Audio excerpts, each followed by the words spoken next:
Hello everyone, welcome to study access. তো দেখো, আজকে আমরা নিয়ে এসেছি খুবই গুরুত্বপূর্ণ 50টি কোশ্চেন, যেখান থেকে বিভিন্ন পরীক্ষায় কিন্তু এই কোশ্চেনগুলো বারবার আসতে দেখা গেছে, আর এই কোশ্চেনগুলো এখানে রাখা হয়েছে। তো এই কোশ্চেনগুলো তোমাদের পশ্চিমবঙ্গ পুলিশ কনস্টেবলের প্রিলিমিনারি এক্সামের জন্য কিন্তু খুবই গুরুত্বপূর্ণ রয়েছে। আর আজকে আমরা নিয়ে এসেছি হচ্ছে সেট নাম্বার 1। এভাবেই কিন্তু তোমাদের পরীক্ষার আগের দিন পর্যন্ত এই সেটগুলো আমরা চালিয়ে যাব। তো তোমরা প্রত্যেক দিনে এই প্র্যাকটিস সেটগুলো সলভ করবে, তাহলে তোমরা বুঝতে পারবে যে তোমরা কোন জায়গায় আসো বা কতটা তোমাদের প্রিপারেশন ভালো রয়েছে। তো চলো শুরু করবো আজকের প্র্যাকটিস সেটের প্রথম কোশ্চেন। দেখো কি রয়েছে। দেখো প্রথম কোশ্চেনে কি রয়েছে যে ভারতের প্রথম অস্কার পুরস্কার বিজয়ী কে। তো ভারতের মধ্যে প্রথম অস্কার পুরস্কার বিজয়ী কে রয়েছেন, তো এখানে কিন্তু সঠিক উত্তর হচ্ছে আমাদের অপশান সি, অর্থাৎ ভানু আথাইয়া হয়ে যাবে এখানে সঠিক উত্তর। এই ভানু আথাইয়া কিন্তু হচ্ছে 1983 সালে কিন্তু এই ভানু আথাইয়া অস্কার পুরস্কার পেয়েছিলেন। আর এরপরে দেখো অপশান এতে যেটা রয়েছে তোমার মেহবুব খান, এই মেহবুব খান কিন্তু হচ্ছে মাদার ইন্ডিয়ার জন্য অস্কার মনোনীত হন 1900 সালে, 1958 সালে। আর তিনি কিন্তু অস্কার মনোনীত হয়েছিলেন, কিন্তু তোমার অস্কার কিন্তু পাননি তিনি। এরপরে দেখো রয়েছে অপশান বিতে যেটা সত্যজিৎ রায়। এই সত্যজিৎ রায় কিন্তু 1992 সালে অস্কার পুরস্কার পান। আর এরপরে রয়েছে অপশান ডিতে এ আর রহমান। এ আর রহমান পায় হচ্ছে 2009 সালে অস্কার পুরস্কার। আর তার হচ্ছে স্লামডগ মিলেনিয়র যে ছবিটা রয়েছে সেই ছবির জন্য কিন্তু অস্কার পুরস্কার পায় 2009 সালে এ আর রহমান। পরবর্তী কোশ্চেনে যাব। দেখো রয়েছে যে দ্বিতীয় পরশুরাম উপাধি কার। তো এই দ্বিতীয় পরশুরাম উপাধিটি কার, সেটা কিন্তু হচ্ছে এখানে সঠিক উত্তর অপশান ডি, অর্থাৎ মহাপদ্ম নন্দ হয়ে যাচ্ছে এখানে সঠিক উত্তর।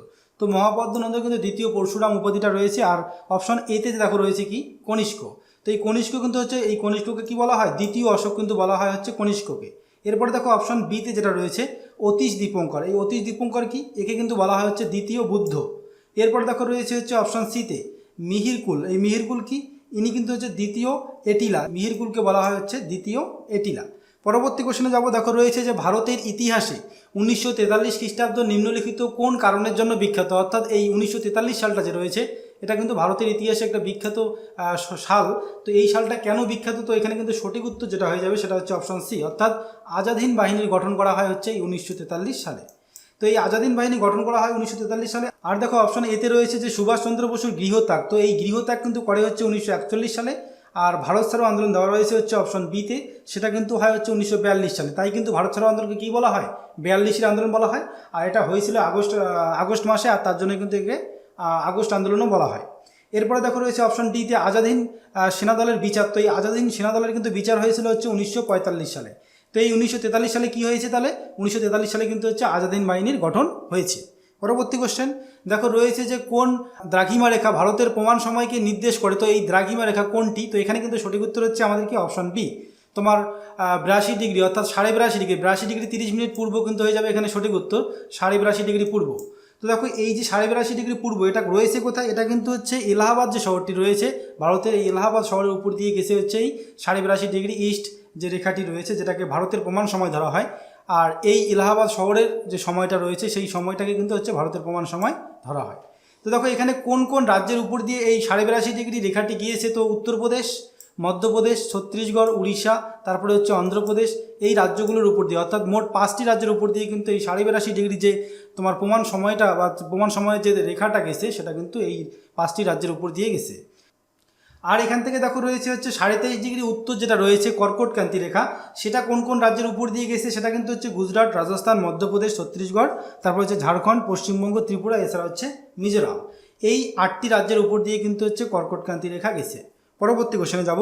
দেখো রয়েছে যে বেঙ্গলি পত্রিকার সম্পাদক কে ছিলেন। তো বেঙ্গলি পত্রিকার সম্পাদক কিন্তু ছিলেন হচ্ছে অপশান বি, অর্থাৎ সুরেন্দ্রনাথ বন্দ্যোপাধ্যায় হয়ে যাবে এখানে সঠিক উত্তর। এরপরে অপশন এতে রয়েছে কি অক্ষয় কুমার দত্ত। তো এই অক্ষয় কুমার দত্ত কিন্তু হচ্ছে তত্ত্ববোধিনী পত্রিকার সম্পাদক। অপশান সিতে রয়েছে শিশির কুমার ঘোষ, ইনি হচ্ছেন কি অমৃতবাজার পত্রিকার সম্পাদক। এরপরে রয়েছে অপশান ডিতে বালগঙ্গাধর তিলক। এই বালগঙ্গাধর তিলক কিন্তু হচ্ছে মারাঠা এবং কেশরী পত্রিকার সম্পাদক। পরবর্তী কোশ্চেনে যাব। দেখো রয়েছে যে মাংস ও টমেটো যে রয়েছে তার উৎপাদন বৃদ্ধির সঙ্গে সম্পর্কিত রয়েছে কোন বিপ্লবটি। তো এখানে কিন্তু সঠিক উত্তর হচ্ছে আমাদের অপশান ডি, অর্থাৎ লাল বিপ্লব কিন্তু হয়ে যাবে এখানে সঠিক উত্তর। অপশান এতে কি রয়েছে এখানে শ্বেত বিপ্লব। তো এই শ্বেত বিপ্লব হচ্ছে কিন্তু দুগ্ধ উৎপাদনের সঙ্গে জড়িত, আর হলুদ বিপ্লব হচ্ছে কি সরিষা উৎপাদন। আর অপশান সিতে যেটা রয়েছে হচ্ছে বাদামি বিপ্লব, এটি কিন্তু হচ্ছে আমাদের কি চামড়া ও অপচলিত শক্তির উৎপাদন বৃদ্ধি এর সঙ্গে কিন্তু জড়িত রয়েছে। এই চামড়া এবং অপচলিত শক্তি উৎপাদন বৃদ্ধির সঙ্গে জড়িত রয়েছে হচ্ছে বাদামি বিপ্লব। পরবর্তী কোশ্চেন দেখো রয়েছে যে ভারতের সংবিধানের মৌলিক কর্তব্যসমূহ যে ধারণাটি রয়েছে সেটা নেওয়া হয়েছে কোন দেশ থেকে। তো এখানেই সঠিক উত্তর কী হয়ে যাবে, এখানে কিন্তু সঠিক উত্তর হচ্ছে আমাদের অপশন বি অর্থাৎ রাশিয়া হয়ে যাবে আমাদের এখানে রাইট অ্যান্সার। এরপরে দেখো রয়েছে অপশন এতে কি রয়েছে আমেরিকা। তো আমেরিকা দেখো এখানে আমেরিকা থেকে কি কি নেওয়া হয়েছে। তো দেখো আমেরিকা থেকে হচ্ছে প্রস্তাবনা, মৌলিক অধিকার, তারপরে হচ্ছে সুপ্রিম কোর্টের যে প্রতিষ্ঠা, এই সুপ্রিম কোর্টের প্রতিষ্ঠা যে করা হয় সেই সুপ্রিম কোর্টের প্রতিষ্ঠা কিন্তু হচ্ছে আমেরিকা যুক্তরাষ্ট্র থেকে নেওয়া। এরপরে রয়েছে অপশন সিতে আয়ারল্যান্ড। এই আয়ারল্যান্ড থেকে কী কী নেওয়া হয়েছে, নির্দেশমূলক নীতি, তারপরে হচ্ছে রাষ্ট্রপতি নির্বাচন। এরপরে রয়েছে অপশন ডিতে কি দক্ষিণ আফ্রিকা। তো দক্ষিণ আফ্রিকা থেকে নেওয়া হয়েছে হচ্ছে সংবিধান সংশোধন পদ্ধতি। এগুলো খুব ইম্পর্টেন্ট রয়েছে যেগুলো আমি বললাম। তো দক্ষিণ আফ্রিকা থেকে কিন্তু হচ্ছে সংবিধান সংশোধনী নেওয়া হয়েছে, এটা কিন্তু খুব ইম্পর্টেন্ট রয়েছে অপশন ডিতে যেটা রয়েছে। পরবর্তী কোশ্চেন দেখো রয়েছে যে সেল কত সালে স্থাপন করা হয়। তো এটা কিন্তু স্থাপন করা হয় কত সালে, 1954 সালে।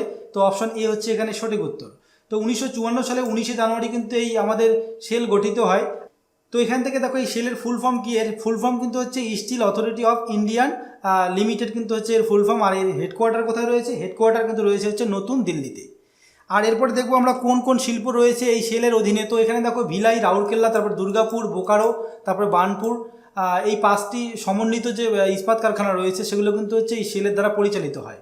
এছাড়া দেখো হচ্ছে সেলিম, দুর্গাপুর, তারপর হচ্ছে ভদ্রাবতীতে 3টি বিশেষ ইস্পাত কারখানা রয়েছে সেগুলো কিন্তু হচ্ছে এই সেল দ্বারা পরিচালিত হয়। নেক্সট কোশ্চেন যে নিয়োগের সময় রাষ্ট্রপতিকে শপথ বাক্য পাঠ করান কে।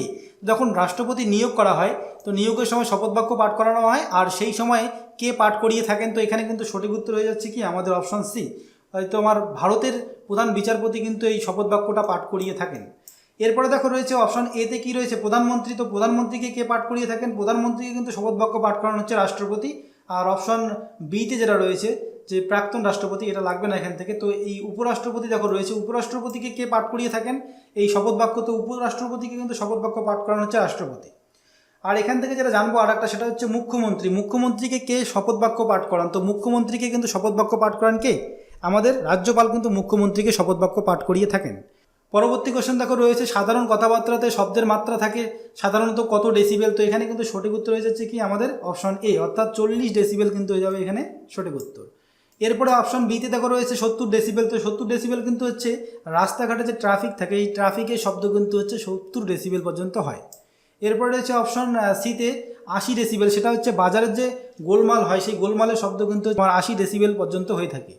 এরপরে রয়েছে অপশন ডিতে 90 থেকে 100 ডেসিবেল, এটা কিন্তু হচ্ছে বাস ও ট্রাকের শব্দ অর্থাৎ বাস ও ট্রাকের হর্নের যে শব্দ রয়েছে সেটা কিন্তু 90 থেকে 100 ডেসিবেল পর্যন্ত হয়ে থাকে। পরবর্তী কোশ্চেন যে প্রচণ্ড বিস্ফোরণে কাচের জানালা ফেটে যায়, তো এটি কোন শক্তি থেকে কোন শক্তিতে রূপান্তরিত হয়। তো এখানে কিন্তু সঠিক উত্তর হয়ে যাচ্ছে কি আমাদের অপশন সি অর্থাৎ শব্দ শক্তি থেকে যান্ত্রিক শক্তি কিন্তু হয়ে যাচ্ছে এখানে সঠিক উত্তর।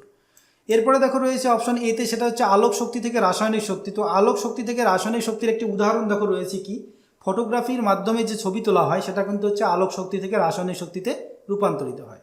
অপশন বিতে রয়েছে হচ্ছে তাপ শক্তি থেকে রাসায়নিক শক্তি। তো তাপ শক্তি থেকে রাসায়নিক শক্তিতে রূপান্তর হয় কখন বা এর উদাহরণ কি রয়েছে, এটা কিন্তু হচ্ছে মার্বেল পাথরকে যখন উত্তপ্ত করা হয় তার মাধ্যমে কিন্তু তোমার চুনে পরিণত হয়, অর্থাৎ উত্তপ্ত করার পর কিন্তু সেটা চুনে পরিণত হয়। এই যে মার্বেল পাথরকে উত্তপ্ত করার পর চুনে পরিণত হচ্ছে সেটা কিন্তু হচ্ছে তাপ শক্তি থেকে রাসায়নিক শক্তিতে রূপান্তরিত হচ্ছে।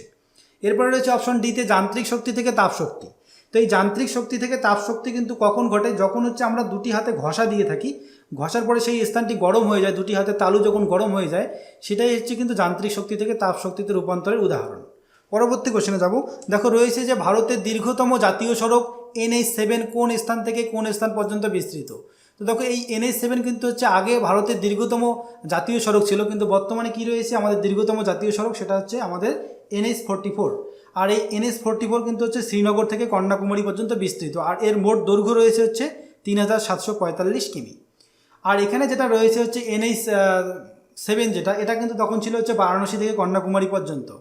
পরবর্তী কোশ্চেনে যাব, পরবর্তী কোশ্চেনে দেখো রয়েছে কোন বিখ্যাত ব্যক্তি দি গ্রেটেস্ট নামে পরিচিত। তো এখানে কিন্তু সঠিক উত্তর হচ্ছে আমাদের অপশন সি অর্থাৎ মোহাম্মদ আলী হয়ে যাবে এখানে রাইট অ্যান্সার। এরপরে দেখো রয়েছে অপশন এতে কি উইলিয়াম শেক্সপিয়ার। তো উইলিয়াম শেক্সপিয়ারকে কি বলা হয়, একে কিন্তু বলা হয় হচ্ছে বার্ড অফ অ্যাভন। এরপরে রয়েছে অপশন বিতে ধ্যানচাঁদ। তো ধ্যানচাঁদকে কি বলা হয় উইজার্ড, তারপরে হচ্ছে হকির জাদুকর বলা হয় হচ্ছে ধ্যানচাঁদকে। অপশন ডিতে রয়েছে হচ্ছে নেপোলিয়ন বোনাপার্ট। তো নেপোলিয়ন বোনাপার্টকে কিন্তু বলা হয় ম্যান অফ ডেস্টিনি কিন্তু বলা হয় হচ্ছে নেপোলিয়ন বোনাপার্টকে। পরবর্তী কোশ্চেনে যাবো, দেখো রয়েছে অর্নিথোলজি। ওই অর্নিথোলজি কিসের সঙ্গে যুক্ত? তো এখানে কিন্তু সঠিক উত্তর হচ্ছে কি আমাদের অপশন ডি, অর্থাৎ পাখি সংক্রান্ত গবেষণা যে রয়েছে সেটাকে কিন্তু বলা হয় কি অর্নিথোলজি, অর্থাৎ পাখি সংক্রান্ত যে গবেষণা রয়েছে সেটাকে অর্নিথোলজি বলা হচ্ছে। আর অপশন এতে যেটা রয়েছে ক্রিয়াবিদ্যা, ক্রিয়াবিদ্যা সংক্রান্ত যেটা রয়েছে সেটা কিন্তু হচ্ছে নিউরোলজি বলা হয়। অপশন বিতে রয়েছে হচ্ছে স্নায়ুতন্ত্র সংক্রান্ত বিদ্যা, সেটাকে বলা হয় কি নিউরোলজি। আর অপশন সিতে রয়েছে দেখো কি ফল ও ফলের চাষ সংক্রান্ত বিজ্ঞান, সেটাকে কিন্তু বলা হয় কি পোমোলজি। তো ফল ও ফলের চাষ সংক্রান্ত বিদ্যাকে পোমোলজি বলা হয়। এগুলো খুব ইম্পর্টেন্ট রয়েছে, এগুলো কিন্তু বারবার পরীক্ষায় এসে থাকে। নেক্সট কোশ্চেন, যে শিমুক কে ছিলেন? তো শিমুক কে ছিলেন? এখানে কিন্তু সঠিক উত্তর হচ্ছে আমাদের কি অপশন এ, অর্থাৎ সাতবাহন বংশের প্রতিষ্ঠাতা হয়ে যাবে কিন্তু এখানে সঠিক উত্তর। এরপরে দেখো রয়েছে অপশন বিতে, সেখানে কি রয়েছে হর্ষঙ্ক বংশের শ্রেষ্ঠ রাজা। তো হর্ষঙ্ক বংশের কিন্তু শ্রেষ্ঠ রাজাকে অজাতশত্রু। আর অপশন সিতে রয়েছে কি কুষাণ বংশের প্রতিষ্ঠাতা। তো কুষাণ বংশের কিন্তু প্রতিষ্ঠাতা হচ্ছেন কে কুজুল কথখিসেন কিন্তু ছিলেন হচ্ছে কুষাণ বংশের প্রতিষ্ঠাতা। এরপরে রয়েছে অপশন ডিতে কি রাষ্ট্রকূট বংশ। তো এই রাষ্ট্রকূট বংশের প্রতিষ্ঠাতা কে? তো এখানে কিন্তু সঠিক উত্তর হচ্ছে কি দন্তি দুর্গ। দন্তি দুর্গ কিন্তু হচ্ছে রাষ্ট্রকূট বংশের প্রতিষ্ঠাতা। নেক্সট, সিন্ধু সভ্যতার অন্যতম স্থান বনওয়ালি। তো এই বনওয়ালি বর্তমানে কোথায় অবস্থিত? তো এখানে কিন্তু সঠিক উত্তর হয়ে যাচ্ছে আমাদের অপশন বি, অর্থাৎ হরিয়ানা হয়ে যাবে এখানে সঠিক উত্তর। পরবর্তী কোশ্চেন দেখো রয়েছে যে ওয়েটিং ফর দি মহাত্মা। তো এই বইটির লেখককে? তো এখানে কিন্তু সঠিক উত্তর হচ্ছে আমাদের অপশন ডি, অর্থাৎ আর কে নারায়ণ কিন্তু হয়ে যাবে এখানে সঠিক উত্তর। এরপরে দেখো রয়েছে হচ্ছে এখানে ইম্পর্টেন্ট একটা, সেটা হচ্ছে অপশন সিতে যেটা রয়েছে শ্রী অরবিন্দ ঘোষ। তো এই শ্রী অরবিন্দ কিন্তু হচ্ছে কি লিখেছেন? তো এখানে কিন্তু লিখেছেন হচ্ছে লাইফ ডিভাইন, তারপর হচ্ছে new lamps for old lady, এছাড়া হচ্ছে সাবিত্রী, এছাড়া হচ্ছে অ্যাসেস অন গীতা। এই যে বুকগুলো রয়েছে সেগুলো কিন্তু হচ্ছে সব শ্রী অরবিন্দের লেখা। নেক্সট কোশ্চেন, যে কি রয়েছে যে বিশু কোন রাজ্যের একটি জনপ্রিয় উৎসব? তো এখানে কিন্তু সঠিক উত্তর হচ্ছে কি আমাদের অপশন সি, অর্থাৎ কেরল হয়ে যাবে কিন্তু এখানে রাইট অ্যান্সার। পরবর্তী কোশ্চেন দেখো রয়েছে যে আয়তনের দিক থেকে পশ্চিমবঙ্গের কোন জেলাটি বৃহত্তম? তো আয়তনের দিক থেকে বৃহত্তম জেলা কোনটি? তো এখানে সঠিক উত্তর হচ্ছে কি অপশন বি, অর্থাৎ দক্ষিণ 24 পরগনা হয়ে যাচ্ছে এখানে সঠিক উত্তর। আর দেখো এখানে যদি ধরা হয় যে জনসংখ্যার দিক থেকে বৃহত্তম জেলা কোনটি তো ভারতের মধ্যে, তাহলে কিন্তু হয়ে যাচ্ছে উত্তর 24 পরগনা। এটি কিন্তু ভারতের মধ্যেও বৃহত্তম এবং পশ্চিমবঙ্গের মধ্যেও জনসংখ্যার দিক থেকে বৃহত্তম জেলা। পরবর্তী কোশ্চেনে যাব, দেখো রয়েছে যে সরস্বতী নদীর অস্তিত্ব সন্ধানের জন্য নিচের কোন কমিটি তৈরি হয়েছে? তো এখানে কিন্তু রাইট অ্যান্সার কি হয়ে যাবে? রাইট অ্যান্সার হচ্ছে আমাদের অপশন বি, অর্থাৎ KS ভালদিয়া যে কমিটিটা রয়েছে সেটি কিন্তু হচ্ছে এখানে সঠিক উত্তর। পরবর্তী কোশ্চেনে যাব, দেখো রয়েছে যে কিউই কোন দেশের জাতীয় প্রতীক? তো এই কিউই যে রয়েছে সেটা কোন দেশের জাতীয় প্রতীক? তো এখানে সঠিক উত্তর হয়ে যাচ্ছে কি আমাদের অপশন এ, অর্থাৎ নিউজিল্যান্ড হয়ে যাচ্ছে রাইট অ্যান্সার। তো এরপরে দেখো আরও কিছু প্রতীক দেওয়া রয়েছে এবং সেটি কোন দেশের প্রতীক সেটা দেওয়া রয়েছে। দেখো ভারতের হচ্ছে অশোক স্তম্ভ, বাংলাদেশ হচ্ছে কি শাপলা, ফ্রান্স হচ্ছে লিলি, অস্ট্রেলিয়ার হচ্ছে ক্যাঙ্গারু, আর ইরাকের হচ্ছে ঈগল, আর ইংল্যান্ডের গোলাপ, আর ইরানের হচ্ছে কিন্তু গোলাপ, আর ইতালি যেটা রয়েছে ইতালি এবং কানাডার হচ্ছে কিন্তু শ্বেতপদ্ম। এরপরে দেখো রয়েছে পাকিস্তানের হচ্ছে অর্ধচন্দ্র। পরবর্তী কোশ্চেনে যাব, দেখো রয়েছে যে ভারতের কোন জেলাকে আয়তনে সবচেয়ে ছোট, অর্থাৎ ভারতের মধ্যে কোন জেলা আয়তনে সবচেয়ে ছোট? তো এখানে সঠিক উত্তর কি মাহে, যেটা কেরালায় রয়েছে। তো এটা কেরালায় থাকলেও কিন্তু এটা কিন্তু কেরালার জেলা নয়, এটা কিন্তু অ্যাকচুয়ালি হচ্ছে এটা পন্ডিচেরির জেলা, পন্ডিচেরির একটি জেলা যেটা হচ্ছে কেরালায় রয়েছে। তো পন্ডিচেরির জেলা একটা রয়েছে কেরালায়, আর দুটো রয়েছে তামিলনাড়ুতে, এছাড়া হচ্ছে আরেকটি রয়েছে কোথায় অন্ধ্রপ্রদেশে। তো এই মাহে জেলাটি কিন্তু রয়েছে হচ্ছে কেরালায়, আর এটি হচ্ছে পন্ডিচেরির একটি জেলা, আর এটি হচ্ছে ভারতের আয়তনে সবচেয়ে ছোট জেলা। পরবর্তী কোশ্চেন দেখো রয়েছে যে কে লিখেছেন যে নেভার গান্ধী নট অ্যাগেইন? তো এটা হয়ে যাবে সঠিক উত্তর কি? সঠিক উত্তর হচ্ছে অপশন বি, অর্থাৎ উমেশ সাইগল হয়ে যাবে এখানে রাইট অ্যান্সার। নেক্সট কোশ্চেন, যে জহর সাগর বাঁধ কোন রাজ্যে অবস্থিত? তো এই জহর সাগর বাঁধ কোন রাজ্যে রয়েছে? এখানে কিন্তু সঠিক উত্তর হচ্ছে রাজস্থান, এটি রাজস্থানে রয়েছে। তো এখান থেকে দেখো ভারতের দীর্ঘতম খাল কোনটি সেটাও এখান থেকে জেনে নাও। তো ভারতের দীর্ঘতম খাল কিন্তু হচ্ছে ইন্দিরা গান্ধী খাল। আর পশ্চিমবঙ্গের দীর্ঘতম খাল কি? পশ্চিমবঙ্গের দীর্ঘতম খাল হচ্ছে মেদিনীপুর খাল। এগুলো খুব ইম্পর্টেন্ট। নেক্সট কোশ্চেনে যাব, দেখো রয়েছে কি যে হিমালয়ের কোন শৃঙ্গকে দি গ্রেটেস্ট ব্ল্যাক নামে পরিচিত? অর্থাৎ হিমালয়ের কোন শৃঙ্গটি গ্রেটেস্ট ব্ল্যাক নামে পরিচিত? তো এখানে কিন্তু সঠিক উত্তর হয়ে যাচ্ছে কি? সঠিক উত্তর হচ্ছে আমাদের অপশন সি, অর্থাৎ মাকালু হয়ে যাবে এখানে সঠিক উত্তর। পরবর্তী কোশ্চেন, কত সালে পশ্চিমবঙ্গের পশ্চিম দিনাজপুর জেলাটি উত্তর দিনাজপুর ও দক্ষিণ দিনাজপুর নামে দুটি জেলায় বিভক্ত হয়েছে? তো এখানে কিন্তু সঠিক উত্তর হচ্ছে আমাদের অপশন বি, অর্থাৎ 1992 সাল হয়ে যাবে এখানে সঠিক উত্তর। এরপরে দেখো আরও কিছু রিসেন্ট যে জেলাগুলি হয়েছিল তো সেগুলো সম্পর্কে একটু জানি। 2014 সালে কিন্তু হয়েছিল হচ্ছে আলিপুরদুয়ার জেলাটি, যেটি হচ্ছে জলপাইগুড়ি জেলাকে দুটি ভাগে ভাগ করে একটি আলিপুরদুয়ার জেলা করা হয় আর একটি হচ্ছে জলপাইগুড়ি করা হয়। আর হচ্ছে 2017 সালের 14ই ফেব্রুয়ারি কিন্তু হচ্ছে দার্জিলিং জেলাটি ভাগ হয়ে কালিম্পং জেলা হয় একটি, আর একটা নতুন জেলা হয় সেটা হচ্ছে কালিম্পং। আর 2017 সালের 4ই এপ্রিল কিন্তু হচ্ছে পশ্চিমবঙ্গের যে তোমার পশ্চিম মেদিনীপুরের যে জেলাটি রয়েছে সেই জেলাটি কিন্তু ভাগ হয়ে তোমার ঝাড়গ্রাম নামে কিন্তু একটা নতুন জেলা হয়। এরপরে হচ্ছে যেটা নবীনতম জেলা, একদম সর্বশেষ যে জেলাটি হয়েছিল ভাগ হয়েছিল যে জেলাটি, সেটি হচ্ছে পশ্চিম বর্ধমান। এটি কিন্তু হচ্ছে বর্ধমান থেকে ভাগ হয়ে পশ্চিম বর্ধমান জেলাটি হয়, আর এটা হয় কিন্তু হচ্ছে 2017 সালের 7ই এপ্রিল। পরবর্তী কোশ্চেনে যাব। দেখো রয়েছে যে ভারতে জলসেচ সবচেয়ে বেশি হয় তো কিসের মাধ্যমে, তো এখানে কিন্তু সঠিক উত্তর হচ্ছে আমাদের অপশন এ, অর্থাৎ কূপ ও নলকূপের সাহায্যে কিন্তু হয়ে যাবে এখানে সঠিক উত্তর। আর এখানে দেখো কূপ ও নলকূপের সাহায্যে কিন্তু সবচেয়ে বেশি আমাদের কৃষিকাজ হয় কোন রাজ্যে, সেটা কিন্তু হচ্ছে উত্তরপ্রদেশ। উত্তরপ্রদেশে এই কূপ ও নলকূপের সাহায্যে সবচেয়ে বেশি কৃষিকাজ করা হয়। ভারতের যে দক্ষিণ দিকটা রয়েছে সেই দক্ষিণ ভারতে কিন্তু জলাশয়ের সাহায্যে সবচেয়ে বেশি তোমার জলসেচ করা হয়। পরবর্তী কোশ্চেনে যাব। দেখো রয়েছে যে জাতীয় তাপবিদ্যুৎ সংস্থা, এই জাতীয় তাপবিদ্যুৎ সংস্থা যেটাকে বলা হয় কি এনটিপিসি, তো এটি গঠিত হয়েছিল কত সালে, তো এখানে কিন্তু সঠিক উত্তর হচ্ছে আমাদের অপশন ডি, অর্থাৎ 1975 সাল কিন্তু হয়ে যাচ্ছে এখানে সঠিক উত্তর। পরবর্তী কোশ্চেন, এশিয়ার বৃহত্তম মহানগর কোনটি, তো এশিয়ার বৃহত্তম মহানগর কিন্তু হচ্ছে টোকিও, অপশন ডি যেটা রয়েছে। এটি হচ্ছে জাপানের রাজধানী, জাপানে রয়েছে এই শহরটি, তো এটি হচ্ছে কিন্তু এশিয়ার বৃহত্তম মহানগর। পরবর্তী কোশ্চেন, যে গৌতম বুদ্ধের পিতার নাম কি, তো গৌতম বুদ্ধের পিতার নাম কি, তো এখানে কিন্তু সঠিক উত্তর হচ্ছে আমাদের অপশন এ, অর্থাৎ শুদ্ধোধন কিন্তু হয়ে যাবে এখানে সঠিক উত্তর। এরপরে গৌতম বুদ্ধ সম্পর্কে আরও কিছু জানবো, সেটা হচ্ছে গৌতম বুদ্ধের বাসস্থান কোথায় ছিল, সেটা হচ্ছে কপিলাবস্তু। নেপালের কপিলাবস্তুতে ছিল হচ্ছে গৌতম বুদ্ধের বাসস্থান। আর এই জন্মগ্রহণ কত সালে হয়েছিল, সেটা হচ্ছে তোমার 563 খ্রিস্টপূর্বাব্দে, তো অনেকে আবার এটা মনে করেন হচ্ছে 560 খ্রিস্টপূর্বাব্দ, তো এখানে মতভেদ রয়েছে একটা। আর এরপরে দেখো রয়েছে হচ্ছে গৌতম বুদ্ধের স্ত্রীর নাম কী ছিল, সেটা কিন্তু হচ্ছে যশোধরা। এর নাম আরও রয়েছে, সেটা হচ্ছে কি গোপা, তারপর হচ্ছে বিশ্বা, তারপর হচ্ছে সুভদ্রকা, কিন্তু মূলত এটা কিন্তু বলা হয় কি যশোধরা। যশোধরা কিন্তু হচ্ছে গৌতম বুদ্ধের স্ত্রীর নাম। আর এর পুত্র রয়েছে একটি, সেটা হচ্ছে কি রাহুল। রাহুল নামে কিন্তু একজন তোমার পুত্র রয়েছে হচ্ছে গৌতম বুদ্ধের।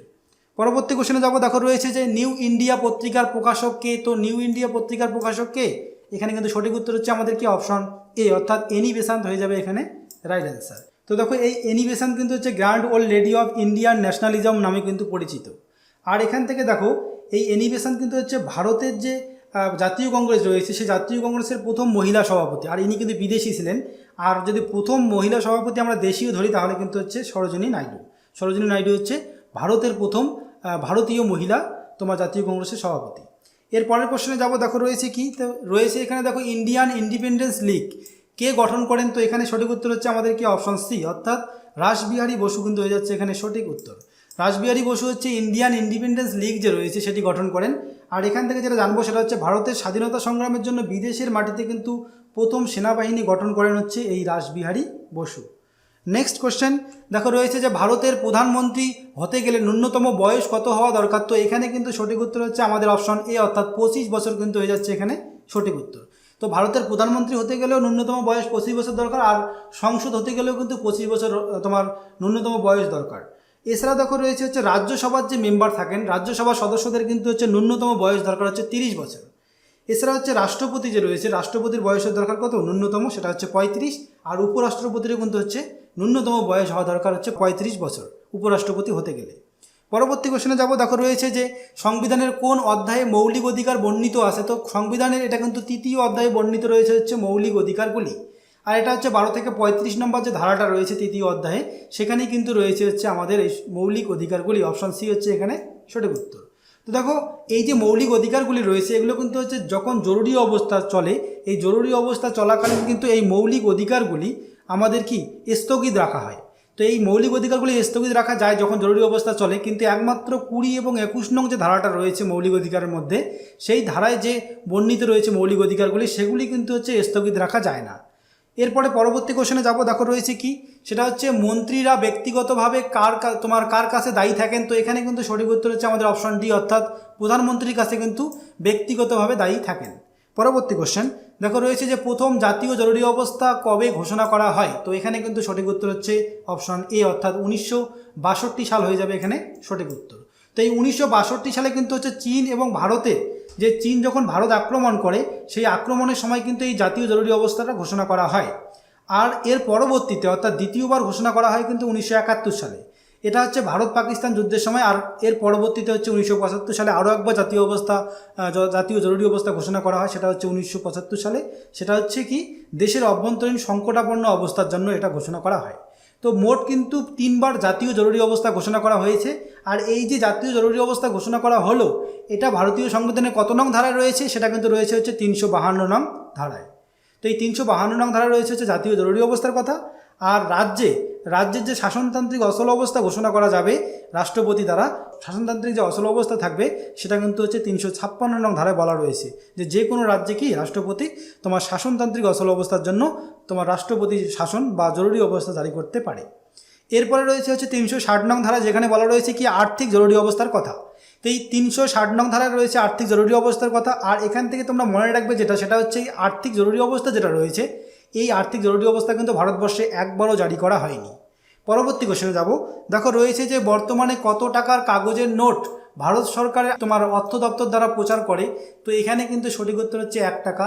এটা কিন্তু 2018 সালের এসআই পরীক্ষায় এসেছিল। তো কোশ্চেনটা একটু আলাদাভাবে ছিল, বলা ছিল কি যে কোন নোট অর্থাৎ কত টাকার নোট ভারত সরকার অর্থাৎ ভারত সরকারের রিজার্ভ ব্যাংক কোন নোটটি তোমার ইস্যু করে না। তো সেখানে কিন্তু 1 টাকা হয়ে গেছিলো সঠিক উত্তর। তো এটা কিন্তু তোমার কে প্রচার করে থাকে, এটা কিন্তু প্রচার করে হচ্ছে ভারত সরকারের অর্থ দপ্তর। আর এটাতে সই থাকে কার? এটাতে সই থাকে কিন্তু অর্থ সচিবের। পরবর্তী কোশ্চেনে যাব।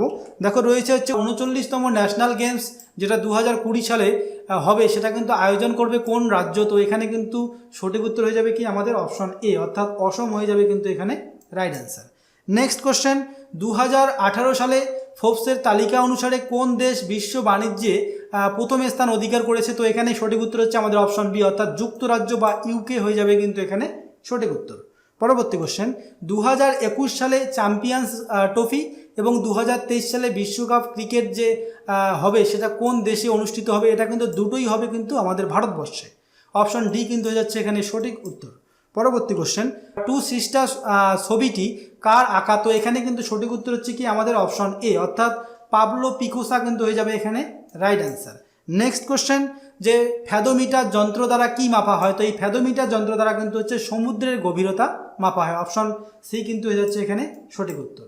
এছাড়া দেখো অপশন বিতে রয়েছে কি বায়ুচাপ কিসের মাধ্যমে মাপা হয়? সেটা কিন্তু হচ্ছে ব্যারোমিটারের মাধ্যমে। আর অপশন এতে রয়েছে ভূমিকম্প। তো ভূমিকম্পের মাত্রা কিন্তু মাপা হয় হচ্ছে রিক্টার স্কেলে। আর সিসমোগ্রাফ যন্ত্রের সাহায্যে কিন্তু ভূমিকম্পের তীব্রতা ও লেখচিত্র মাপক যন্ত্র, এটা হচ্ছে সিসমোগ্রাফ।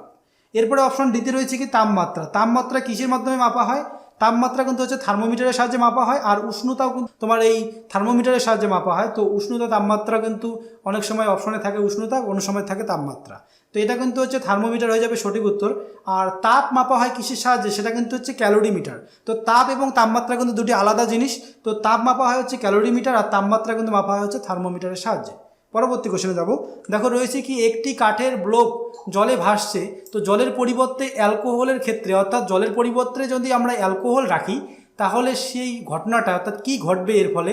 তো এখানে কি ঘটবে? এখানে কিন্তু সঠিক উত্তর হচ্ছে আমাদের অপশন ডি, অর্থাৎ সম্পূর্ণ নিমজ্জিত অবস্থায় ব্লকটি অ্যালকোহলে ভাসতে থাকবে। নেক্সট কোশ্চেন, খাদ্য লবণের রাসায়নিক নাম কি? তো খাদ্য লবণের রাসায়নিক নাম কি? তো এখানে কিন্তু সঠিক উত্তর হচ্ছে কি আমাদের অপশন বি, অর্থাৎ সোডিয়াম ক্লোরাইড হয়ে যাবে এখানে রাইট অ্যান্সার। নেক্সট কোশ্চেন, মানবদেহে কোন মৌলটি সবচেয়ে বেশি পরিমাণে পাওয়া যায়? তো মানবদেহে সবচেয়ে বেশি পরিমাণে পাওয়া যায় কিন্তু অপশন সি, অর্থাৎ অক্সিজেন সবচেয়ে বেশি পরিমাণে পাওয়া যায়। 65% অক্সিজেন পাওয়া যায় হচ্ছে মানবদেহে। আর হাইড্রোজেন কত পাওয়া যায়? 9.5%। আর হচ্ছে কার্বন পাওয়া যায় হচ্ছে তোমার 18.5%। আর নাইট্রোজেন কিন্তু হচ্ছে 3.2%। নেক্সট কোশ্চেন হচ্ছে 47 নাম্বার, কোন রোগ নির্ণয়ের জন্য এলিসা পরীক্ষা করা হয়? তো এই এলিসা কিন্তু পরীক্ষা করা হয় হচ্ছে অপশন ডি, অর্থাৎ এইডস রোগ পরীক্ষা করার জন্য হচ্ছে এলিসা পরীক্ষাটি করা হয়। তো এই এইডসের সম্পূর্ণ নাম কি? অ্যাকোয়ার্ড ইমিউনো ডেফিসিয়েন্সি সিনড্রোম কিন্তু হচ্ছে এই এইডসের ফুল ফর্ম। আর দেখো এই যে রোগটা হয়, এই রোগের কারণ কি? এইচআইভির ফুল ফর্ম হচ্ছে হিউম্যান ডেফিসিয়েন্সি ভাইরাস। এরপরে দেখো এই যে রোগগুলো রয়েছে, এইডস কিন্তু হচ্ছে একটি ভাইরাস ঘটিত রোগ। তো এই ভাইরাস ঘটিত রোগ আর কি কি রয়েছে? তো এইডস রয়েছে, তারপরে গুটি বসন্ত, সাধারণ ঠান্ডা লাগা, তারপর হচ্ছে পোলিও মাইলেটিস, এছাড়া হচ্ছে জলাতঙ্ক, রুবেলা, তারপর হচ্ছে প্রাসাস, তারপর হচ্ছে সিনগেলস, তারপর জলবসন্ত, পিতজ্বর এগুলো, তারপর এনকেফ্লাইটিস, তারপর হেপাটাইটিস বি, ইনফ্লুয়েঞ্জা, মাম্পস, তারপর হচ্ছে মেনিনজাইটিস, এগুলো সব কিন্তু হচ্ছে কি এই হচ্ছে ভাইরাস ঘটিত রোগ। তারপরে দেখো রয়েছে ব্যাকটেরিয়া ঘটিত রোগ কী কী। তো ব্যাকটেরিয়া ঘটিত রোগ কী কী রয়েছে, কলেরা, নিউমোনিয়া, তারপরে হচ্ছে এখানে টিটেনাস, তারপর যক্ষা, টাইফয়েড জ্বর, তারপরে হচ্ছে হুপিং কাশি, ডিপথেরিয়া, তারপরে হচ্ছে কি কুষ্ঠ, তারপরে হচ্ছে মেনিনজাইটিস। এগুলো সব হচ্ছে কি ব্যাকটেরিয়া ঘটিত রোগ। নেক্সট কোশ্চেন দেখো রয়েছে নিম্নলিখিতদের মধ্যে কোনটি রক্তে জমাট বাঁধতে সাহায্য করে। তো কোন ভিটামিন রক্তকে জমাট বাঁধতে সাহায্য করে। তো এখানে কিন্তু সঠিক উত্তর হচ্ছে আমাদের অপশন সি। অপশন সি হচ্ছে এখানে রাইট অ্যান্সার, অর্থাৎ ভিটামিন কে হয়ে যাবে কিন্তু এখানে সঠিক উত্তর। এছাড়া দেখো রয়েছে আরও কিছু ভিটামিন, সেগুলো আমরা দেখে নিই। তো দেখো রয়েছে ভিটামিন B6, এর ফলে কিন্তু হচ্ছে কী রোগ হয়ে থাকে, এর অভাবজনিত রোগটা কি, সেটা হচ্ছে নিউরোপ্যাথি। আর B12 জন্য কিন্তু হয়ে থাকে তোমার রক্তাল্পতা, আর B3 এর জন্য হয়ে থাকে স্কারবি, আর ভিটামিন ডি এর অভাবে কিন্তু হয়ে থাকে রিকেট। আর এখান থেকে আরও যেটা জানবো সেটা হচ্ছে ভিটামিন এ এর অভাবে কিন্তু হয় হচ্ছে রাতকানা রোগ, আর ভিটামিন B1 এর জন্য হয় কি বেরিবেরি, আর ভিটামিন B5 সেটা হচ্ছে প্লেগ্রা।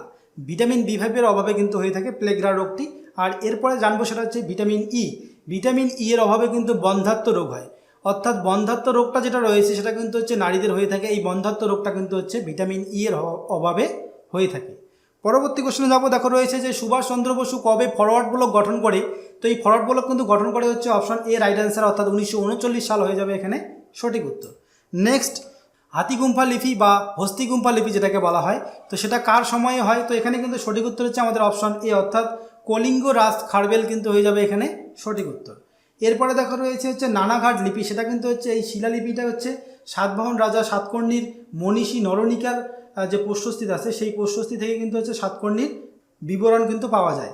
এরপরে রয়েছে হচ্ছে জুনাগড় লিপি, এই জুনাগড় লিপি থেকে কি পাওয়া যায়, শক রাজা রুদ্রমানের কিন্তু রাজত্বকালের সম্বন্ধে বিবরণ পাওয়া যায়। আর এছাড়া রয়েছে কি এলাহাবাদ প্রশস্তি, সেখানে কিন্তু হচ্ছে হরিসেনের সম্পর্কে, অর্থাৎ হরিসেনের যে তোমার বিবরণ সেটা কিন্তু পাওয়া যায় হচ্ছে এলাহাবাদ প্রশস্তি থেকে।